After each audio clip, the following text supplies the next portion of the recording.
રોજ રોજ શું જમવાનું બનાવું? સરોજબેન અને સુમનભાઈ શહેરની પોશ વિસ્તારની સોસાયટીમાં રહે. દીકરાઓ અમેરિકા, બંને નિવૃત્ત, જમવાના શોખીન. દરરોજે બપોરે અને સાંજે શું જમવાનું બનાવવું, બંને વચ્ચે મીઠી રકઝક ચાલે. એકને બટાટા ભાવે, બીજાને કારેલા. એકને ગવાર ભાવે તો બીજાને ચોળી ભાવે. એકને દાળ ભાવે તો બીજાને કઢી ભાવે. એકને શીરો ભાવે તો બીજાને સુખડી. એકને દાળમાં લીલા ધાણા ભાવે તો બીજાને ન ભાવે. આ રોજનું હતું, પણ બંને વચ્ચે જબરો પ્રેમ.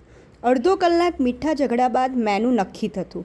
હોશભેર બનાવે અને જમે. એક દિવસ સુમનભાઈએ પેપરમાં એક ડાઇનિંગ હોલની જાહેરાત વાંચી. ડાઇનિંગ હોલમાં શું સુવિધાઓ હતી તે દર્શાવેલ. જાહેરાત વાંચી સુમનભાઈ અને સરોજબેન એ હોટલમાં જમવા ગયા. હોટેલમાં પ્રવેશ કરતાં બે યુવતીઓએ ગુલાબના ફૂલથી તેમનું સ્વાગત કર્યું. અંદર બગીચો, સ્વિમિંગ પૂલ. બે યુવતીઓ વેલકમ ડ્રિંક લઈને આવી. પછી આખા બગીચામાં મેનુની આઇટમોનું લિસ્ટ ગોઠવેલ. આજે હોટલનું ઉદ્ઘાટન હતું, તેથી જમવાનું મફત હતું. તમને જે આઇટમ ભાવતી હોય તે લિસ્ટ ઉપર તમારે આંગળી મૂકવાની, એટલે તે આઇટમ ટેબલ પર આવી જાય. મેનુનું લિસ્ટ ઘણું મોટું હતું. 60 જાતની સ્વીટ, 90 પ્રકારની શાકભાજી, 70 ફરસાણ, 70 પ્રકારની દાળ, 60 પ્રકારની કઢી, 90 પ્રકારના ભાત, 200 જાતના સલાડ, 40 ચટણી. સુમનભાઈ અને સરોજબેન ખુશ થઈ ગયા.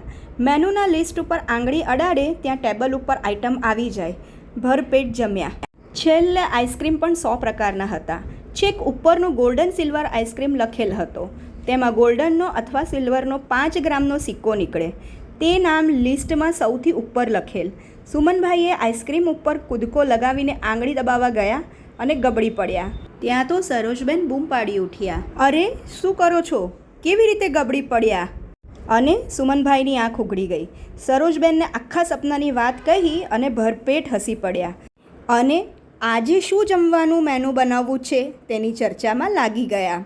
તમારે જમવા વિશે મીઠી નોકઝોક થાય છે તો કમેન્ટમાં જણાવશો.